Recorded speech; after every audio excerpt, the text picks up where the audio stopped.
So for this video, I'll be making Kompache, which is basically kombucha with pineapple sugar for the primary fermentation. So first step is I need to cut this up. There we go. All right, so I'm gonna put the pineapple in first, and I'm not quite sure how much to put in. You know, it's usually I would do 1 cup of cane sugar for my kombucha. With pineapple, obviously the sugar isn't as concentrated. So I was thinking about maybe 2 cups or so, maybe a little more just to make sure there's enough. I'm just gonna kind of ballpark it, and I think I might leave it about at that. So there's my sugar. Next, I already have a batch of tea made, so this is just Assam tea. I'm going to fill that up.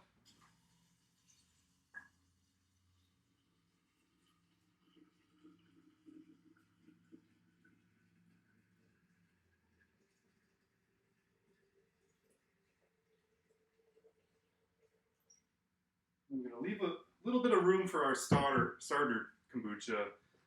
So typically if I'm doing a gallon ferment, I would just do 1 cup of starter. Where this is an experimental sugar, I'm not really sure what's going to happen. You know, it could be more likely that it would mold. So I'm going to try to either double that or triple the amount of starter I would normally use. Here's 1 cup. And this is pretty much vinegar from my SCOBY hotel. So I think it'll be a really strong starter to get it going.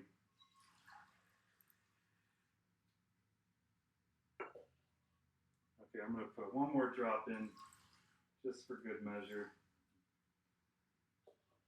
I always feel like you can't have enough starter, or too much starter, I mean. And then I have some pre-cut SCOBY that I like to put in. I just feel like it helps speed up the process. Some people don't use it, up to you. I've had success without it as well. So just personal preference. And then I'm going to top it with a bandana, and I have a lid with a hole in the top so it can breathe. And that's ready to go. So I'll let this ferment and then do a secondary ferment when it's ready. All right, so it's been a little under 2 weeks and my Kompache is ready to go. I mean, with this one, I was a little surprised I didn't get mold. Just from what I've always heard with people using fruit in the primary fermentation, you know, it's a lot more prone to mold, but you know, maybe it was countered because I used so much extra starter. But yeah, this turned out and it's ready to move into the secondary fermentation. So as far as the fruit I want to use for the secondary fermentation, I wanted to keep it pineapple since that's what I used in the primary. I didn't want to taint it too much. I kind of want to just see, you know, how it compares to this pineapple I have on tap that used cane sugar in the primary fermentation. So just wanted to keep it apples to apples and not throw any other fruit variables in. So I'm just going to put some of these chunks in I cut up already. All right, now I'm going to pour the kombucha into my growler.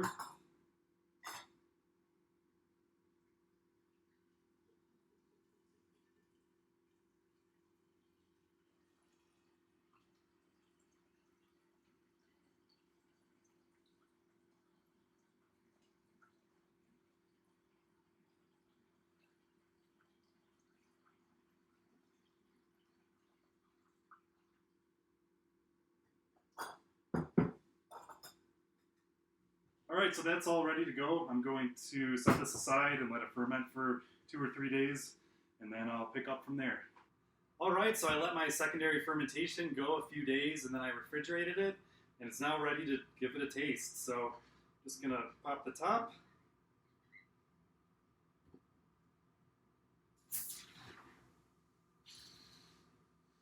Got quite a bit of carbonation with this one.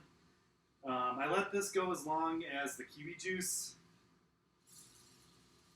that I let ferment, and that one didn't really get much carbonation at all, so a little interesting to see the differences there.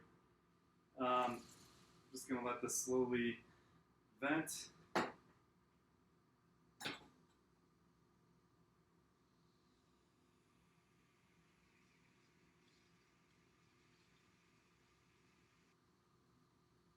This is why I like kegging my kombucha versus doing bottle conditioning.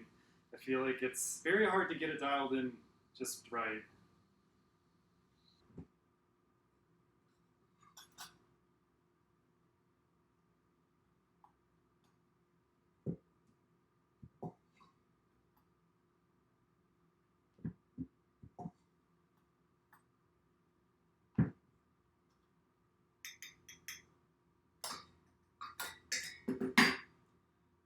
All right, so there's my very carbonated pineapple kombucha that I used pineapple for the primary and the secondary fermentation. Just gonna give it a little taste now.